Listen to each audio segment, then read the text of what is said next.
Donc, dans la deuxième partie de cette séance, je voudrais me consacrer à deux fiches qui nous restent pour ce qui concerne l'histoire de la langue externe de la période médiévale, ou pour mieux dire de l'ancien français, puisqu'il nous restera à voir encore la partie du moyen français à laquelle on consacrera la prochaine séance.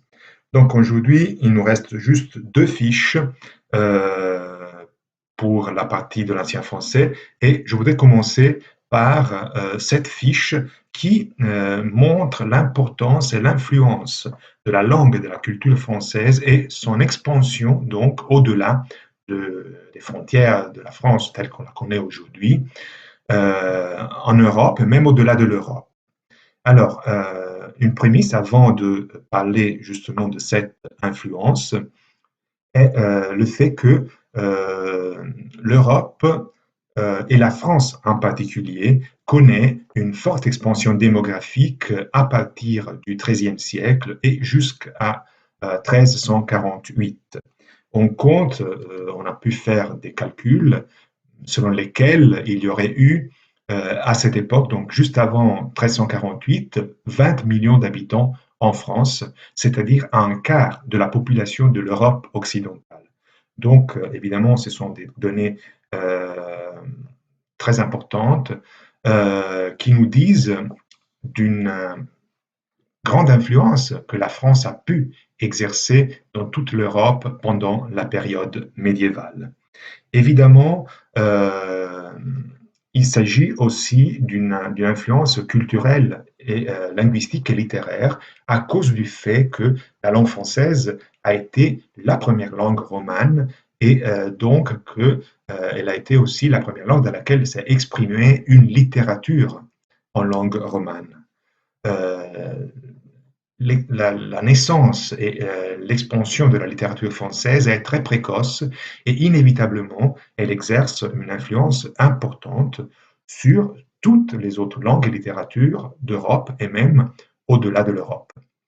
Euh, on sait par exemple que, surtout pour ce qui concerne certains genres littéraires, l'influence de la littérature française a été fondamentale pour la littérature italienne, pour la littérature portugaise, mais aussi pour la littérature anglaise et pour d'autres littératures de langue d'origine germanique, aussi pour la littérature allemande, évidemment.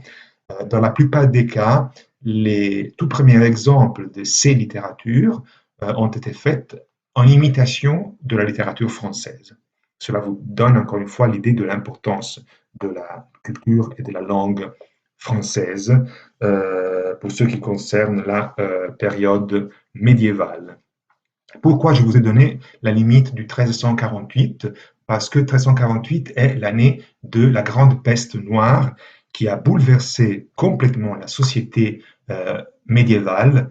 Les savants ont pu calculer que en moyenne, il y a eu une diminution de population d'environ 30% dans tout le monde, et avec des pointes de 60% pour certaines régions. Donc, vous pouvez imaginer quels ont été les faits de cette épidémie de peste pour la société du monde entier et en particulier pour la société européenne médiévale. Euh, donc, je parlais de l'importance de l'influence du français, langue et littérature, en Europe. Et pour voir cela, il faut considérer aussi toutes les régions qui, pendant la période médiévale, ont parlé français et ont eu aussi une production écrite, littéraire, en langue française, à partir de l'Angleterre, dont on a déjà beaucoup parlé, sur laquelle je n'insisterai pas énormément, l'Angleterre de la cour Plantagenète, une cour d'origine normande, qui donc parle le français, et une cour qui est très importante aussi pour le développement littéraire, puisque une grande production littéraire s'instaure dans cette cour et devient aussi le modèle pour certains genres littéraires, comme par exemple le genre historique. Au-delà de l'Angleterre plantagenète, il faut parler aussi des croisades et de leur importance pour l'expansion de la langue et de la littérature française. En fait, on sait que pendant les croisades, euh, on a fondé un certain nombre d'États en Terre Sainte, en Grèce et dans les régions du Proche-Orient, États, donc institutions politiques de langue française dans lesquelles on a commencé aussi une production de manuscrits et de littérature en langue française. Un autre lieu important pour l'expansion de la langue et de la littérature française est l'Italie, évidemment. À partir de 1266, les Français, en particulier une branche cadette de la famille royale, de la famille des Anjou, débarquent en Italie du Sud et fondent un royaume, le royaume de Naples et de Sicile, qui restera jusqu'à 1442, époque à laquelle sera remplacé, donc les Français seront chassés et à la place du royaume angevin de Naples sera instaurée une nouvelle institution politique catalane. Mais entre 1266 et 1442, dans l'Italie du Sud, donc on parle français, la cour en particulier parle français, et il y a aussi une production culturelle et littéraire très importante de langue française en Italie. Finalement, au-delà des régions et des lieux dans lesquels il y a une production française autochtone, il faut considérer également l'influence culturelle générale de la littérature française dans des régions dans lesquelles la langue principale n'est pas le français.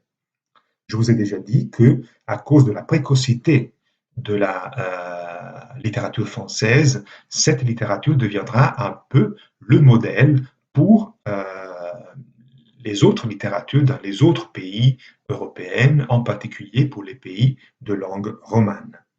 Je vous donne juste un exemple qui concerne l'italien.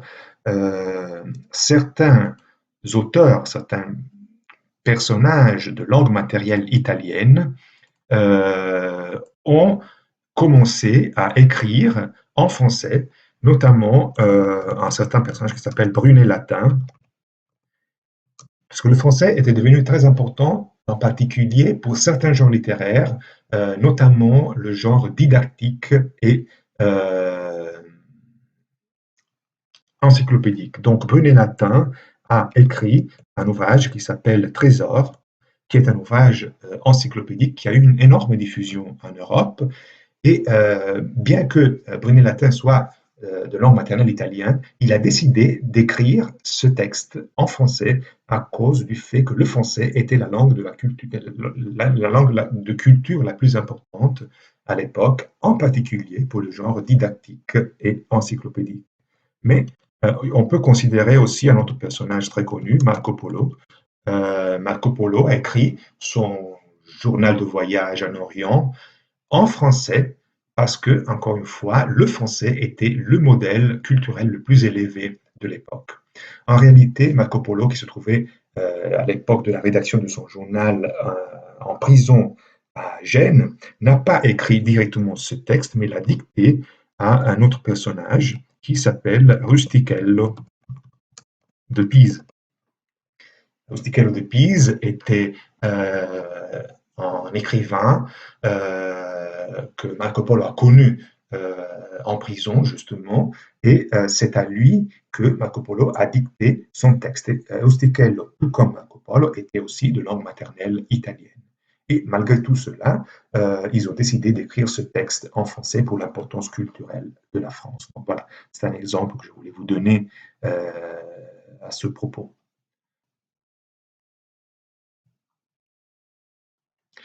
Nous pouvons revenir donc à notre fiche. Et avant de passer à la fiche suivante, je voudrais dire deux mots à propos de l'éducation et de la culture en Europe et en particulier en France pendant la période médiévale. On sait en effet que les écoles n'étaient pas très nombreuses et en particulier, elles n'étaient pas accessibles pour des gens qui ne faisaient pas partie d'une institution religieuse ou de la très haute noblesse. Et en plus, ces écoles religieuses étaient tenus en latin. Donc, on sait que à partir du XIIIe siècle, il existe des petites écoles de village, mais cela n'atteint pas un nombre important de la population. On a estimé que à la fin du XVe siècle, seulement le 10-15% de la population savait lire et écrire. D'ailleurs, seulement à la fin du XVIIe siècle, on commence à se préoccuper de l'éducation des enfants pauvres en langue française. Parce qu'évidemment, les pauvres ne pouvaient pas parler et comprendre le latin. Mais encore au XVIIIe siècle, les écoles étaient en prévalence en latin, gérées par les jésuites, avec seulement quelques petites exceptions.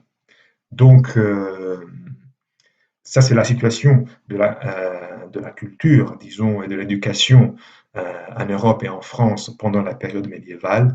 Je voudrais maintenant passer à un autre sujet mais qui concerne toujours l'influence réciproque entre les langues, c'est-à-dire le phénomène de l'adstrat. Qu'est-ce que c'est que l'abstrat? C'est le phénomène que nous n'avons pas encore considéré de composition d'une langue, en plus du substrat, superstrat et de la langue base, etc. Un autre phénomène qui contribue à la création et à la formation d'une langue est l'adstrat, c'est-à-dire l'influence réciproque et parallèle de deux langues contemporaines.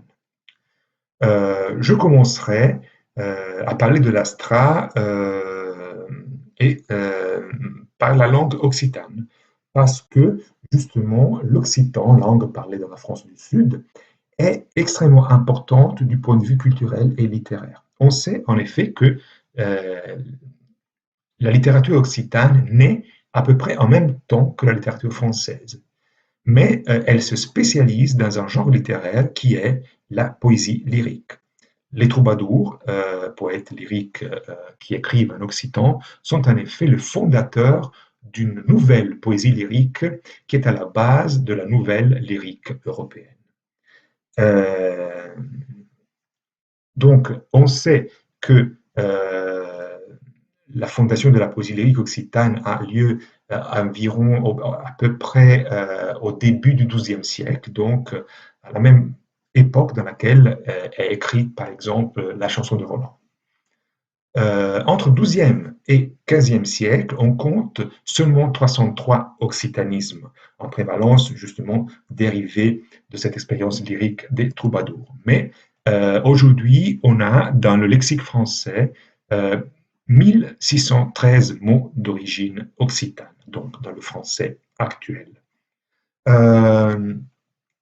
Je commençais à parler des troubadours justement parce que un mot qui est des dérivations occitanes à l'intérieur du lexique français est justement le mot amour. Et cela vous dit encore une fois l'importance fondamentale de l'expérience lyrique des troubadours pour la fondation de cette nouvelle poésie occitane qui est surtout une poésie d'amour. Et les troubadours sont à l'origine de l'idée d'amour moderne, si vous voulez. Et ce n'est pas un hasard, donc, si le mot amour français n'est pas un mot d'origine française, mais est un mot d'origine occitane. En effet, si nous allons voir l'évolution, si nous allons voir l'évolution du mot latin amorem, en français, ce mot aurait dû donner ameur. Le O latin est un O long. Si vous allez voir dans les fiches de phonétique l'évolution du O long en français, ça vous donne la diphtongue EU qui se simplifiera ensuite en E. Donc on aurait dû avoir ameur. En réalité, ce mot a donné amour, qui est une évolution typique de l'occitan. Donc, encore une fois, c'est pour vous dire que le mot amour est un mot d'origine occitane. Alors, revenons donc à la fiche. D'autres mots qui sont liés à l'essor de la poésie lyrique occitane sont par exemple le mot jaloux et le mot balade. Mais il n'y a pas que la lyrique des troubadours qui a exercé une influence sur la langue française. Par exemple, l'occitan à médier, disons, la transition de certains mots d'autres langues vers le français. Le cas de l'arabe, par exemple, le mot épinard est un mot d'origine arabe qui est entré en français non pas directement, mais à travers la médiation occitane. Même chose euh, pour certains mots d'origine italienne qui sont entrés en français non directement, mais à travers l'occitan, comme escrime, ambassade. Par contre, pour ce qui est des occitanismes directs, il y a comme d'habitude certains contextes qui sont euh, plus importants que d'autres pour la production linguistique, notamment celui de la navigation et le contexte des croisades qui a favorisé les contacts entre des populations de langues différentes. Et donc, par exemple, certains mots tels que canton, escalade, cap sont entrés en français à partir de l'occitan grâce au contexte des croisades. Et finalement, nous avons certains mots qui concernent la nourriture, ou pour mieux dire, des animaux, mais des animaux qui sont utilisés dans la cuisine. Donc les mots escargot, merlu, langouste, salade, vignoble, ce sont des exemples de mots d'origine occitane qui sont entrés dans la langue française grâce à la cuisine. Je termine la fiche avec d'autres exemples génériques d'occitanisme que je ne commente pas. Je vous laisse regarder tranquillement à la maison. Alors, c'est tout pour les fiches donc d'histoire externe, mais comme on a commencé à parler de l'astra occitan, je voudrais rester sur l'idée d'astra, tout simplement en passant à certaines fiches lexicales qui vous montrent l'importance de l'astra aussi pour d'autres langues.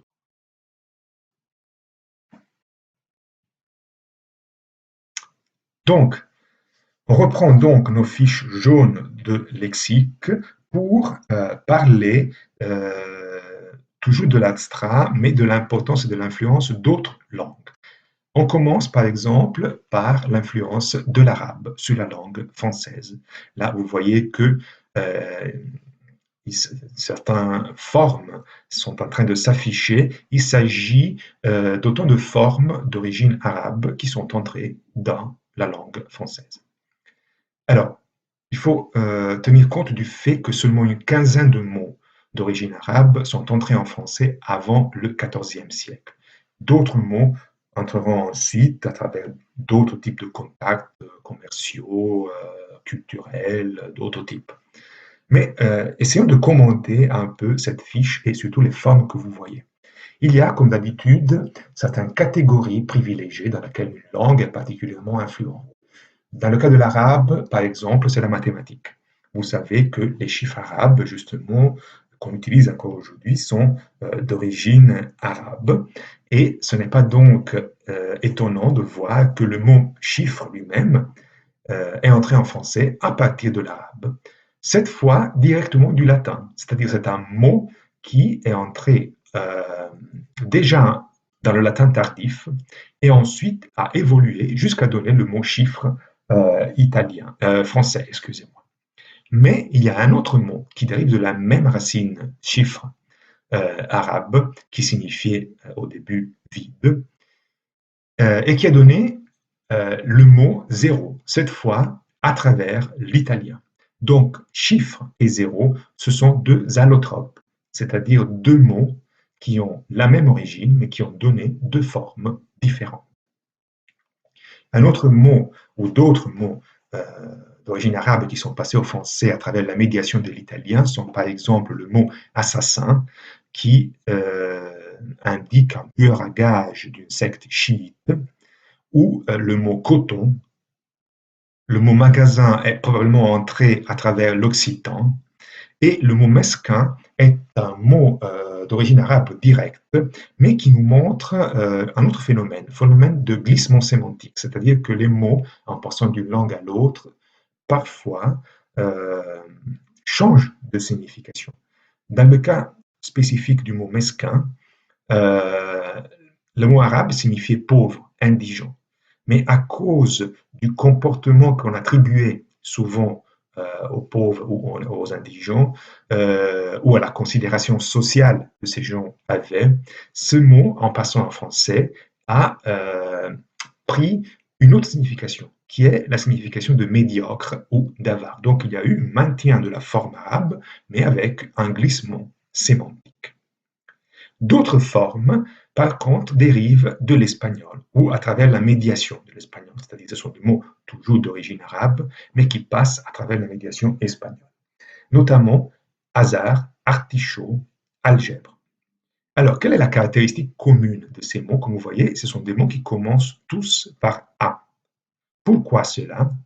Parce que ces mots contiennent l'article arabe qui était un article agglutiné, c'est-à-dire collé, fusionné avec le substantif. La forme al était unie au substantif. Or, l'espagnol, dans les mots d'origine arabe importés en espagnol, a maintenu la forme de l'article al, et cela donne évidemment des mots qui commencent tous par A. Au contraire, comme vous pouvez constater, les mots qui sont passés par l'italien n'ont pas l'article parce que la langue italienne n'a pas retenu l'article agglutiné et donc les mots ne commencent pas tous par A. Un dernier petit commentaire concernant le mot échec. Alors, comme vous voyez, le mot échec dérive de l'arabe shaykh ou du persan shah qui signifie roi.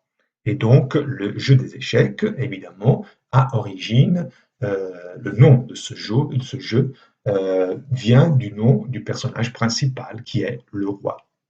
Il est curieux de constater que l'expression échec et mat typique de ce jeu dérive aussi d'une expression persane, cette fois, non pas arabe, shamat, qui signifiait le roi est mort. Donc, toute l'expression aussi est d'origine orientale et est entrée telle qu'elle en français. C'est tout donc pour la fiche sur l'astra arabe, mais je voudrais maintenant parler de l'influence d'une autre langue sur le français qui est l'italien. Encore une fois, on peut constater que avant le XIIIe siècle, il y a très peu de mots, seulement 6 mots, qui sont entrés en français à partir de l'italien. Cela est dû au fait que, jusqu'au XIIIe siècle en tout cas, l'importance de la langue italienne n'était pas énorme, et de la culture italienne n'était pas énorme. Encore une fois, c'était le français la langue la plus importante du point de vue linguistique et culturel. Et donc c'était plutôt le français qui exerçait une influence sur les autres langues. Là, vous avez la liste des 6 mots italiens entrés en français avant le XIIIe siècle. Mais ensuite, l'influence de l'italien sur le français devient de plus en plus importante, déjà à partir de l'époque des dernières croisades qui ont favorisé donc les contacts, comme je vous ai déjà dit. Et voilà donc un certain nombre de mots d'origine italienne qui sont entrés en français à l'époque des croisades.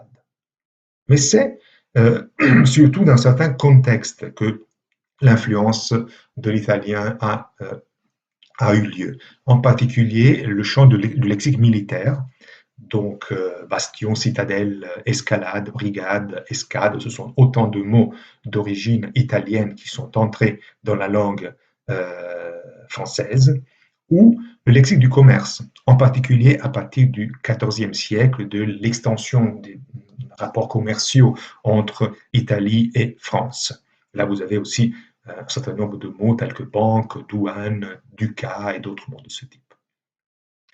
Je disais donc que l'influence de l'italien commence en particulier à partir du XIVe siècle, mais elle devient fondamentale pendant la Renaissance pour 2 raisons. D'un côté, pour l'importance augmentée de la culture italienne qui sera le véritable point de référence culturelle de l'Europe entre XIVe et XVIe siècle. Mais surtout aussi pour le fait que, pour la présence italienne à la cour au XVIe siècle. Le XVIe siècle, c'est le siècle en fait de l'arrivée en France de Catherine de Médicis, la femme d'Henri II, d'origine italienne bien entendu, qui comporte l'augmentation de la présence italienne. Évidemment, elles ne viennent pas toutes seules. Donc, l'arrivée de Catherine de Médicis entraîne l'arrivée de plusieurs personnages de culture et de langue italienne à la cour française. Et c'est donc le XVIe siècle, le véritable siècle de l'influence italienne euh, dans la langue française, qu'on pouvait voir à partir des mots qui sont affichés. Et cet échantillon du grand nombre de mots d'origine italienne qui sont entrés en français au XVIe siècle. Alors, je termine la partie consacrée à l'Adstra en parlant de l'influence de l'anglais. Donc, vous voyez, je suis aussi, c'est un parcours chronologique. L'occitan est une langue qui exerce une influence assez précoce sur le français. Ensuite, c'est l'italien du XIVe au XVIe siècle. Et ensuite, ça sera l'anglais, une influence d'ailleurs qui continue encore aujourd'hui à cause de l'importance politique, sociale, culturelle, de communication, tout ce que vous voulez. Donc l'anglais est devenu une sorte de langue universelle, et donc encore aujourd'hui, c'est une langue qui exerce une forte influence lexicale sur les autres langues et aussi sur le français. Il est intéressant de constater, par contre, que la plupart des mots anglais qui sont entrés dans le vocabulaire français dans une première phase, ce sont des mots de retour, c'est-à-dire de mots français qui ont été acceptés dans le lexique anglais et qui sont revenus ensuite dans le français en suivant une évolution différente. Je vous rappelle en fait que au moment dans lequel la cour française a cessé de parler et d'écrire en français et est passée à l'anglais, il y a eu un bouleversement important dans la langue anglaise qui a introduit dans son lexique un grand nombre de mots d'origine française au point que on compte aujourd'hui que le 50% du lexique anglais est composé de mots d'origine française. Et là, vous avez des exemples de certains mots qui sont entrés en anglais à partir du français et qui sont revenus en français, au français plus tard. Donc, par exemple, le mot sport et le mot tennis. Le mot sport qui signifiait en ancien français jeu, divertissement, c'était la forme déport. Et le mot tennis, par contre, qui probablement dérive de la phrase tenez, qui, comment dire, indiquait le début du jeu, qui devait précéder le service, dans ce qui est l'ancêtre du tennis moderne, qui est le jeu de paume. Excusez-moi. Ensuite, d'autres mots tels que budget, par exemple. Budget est un mot que, en ancien français, bouge, bougette, indiquait un petit sac, une bourse dans laquelle on déposait de la monnaie pour des petites courses. Et à partir de cet emploi, bouge, bougette, a pris le sens actuel de budget en anglais et est revenu en français avec ce sens. Il est curieux de remarquer aussi la forme flirt, flirter, une forme un peu plus tardive, qui est arrivée en français au XVIe siècle et qui signifiait, donc qui faisait partie de l'expression côté fleurette, qui était une expression pour dire courtiser. Or, cette expression française a évolué en anglais jusqu'à donner ce mot flirt, flirter, qui est ensuite revenu au français. Mais il y a aussi une deuxième catégorie de mots qui sont d'origine anglaise authentique, donc pas d'origine française médiée à travers l'anglais, et qui sont entrés dans le vocabulaire français à une époque en général plus tardive par rapport aux autres. Je vous donne juste un exemple, qui est l'exemple de redingote, qui dérive vraisemblablement de l'anglais riding coat, c'est-à-dire un vêtement pour aller à cheval. D'autres savants ont donné d'autres hypothèses, comme par exemple reading coat ou raining coat. Mais il s'agit, comme vous voyez en tout cas, d'un mot, d'une expression qui indique un vêtement pour une situation particulière. Or, ce mot est passé au français en 1725. C'est un des plus anciens mots d'origine purement anglaise qui sont entrés en français. Et ensuite, évidemment, au XVIIIe, XIXe et XXe siècle en particulier, le nombre de mots d'origine anglaise qui sont entrés dans la langue française augmente de manière très importante. Alors, finalement, il nous reste à voir quelques formes d'origine anglaise qui ont été francisées d'un point de vue phonétique et graphique. Par exemple, le mot bébé est un mot qui est d'origine anglaise, mais qui euh, a été francisé dans la phonétique et dans l'orthographie, comme vous voyez. Même chose pour le mot bol et pour le mot firme, qui ont des formes anglaises avec une phonétique et une graphie différente et qui, en passant au français, ont été adaptés à la phonétique et à l'orthographie de la langue française elle-même. Voilà, alors c'est tout pour la partie d'histoire externe et pour la partie lexicale. Euh, donc, c'est tout aussi pour cette deuxième vidéo. La prochaine vidéo de cette séance sera consacrée aux commentaires des textes que je vous avais demandé de préparer auparavant, c'est-à-dire la chanson de Roland et Aucassin et Nicolette. Donc, rendez-vous à la prochaine vidéo. Merci.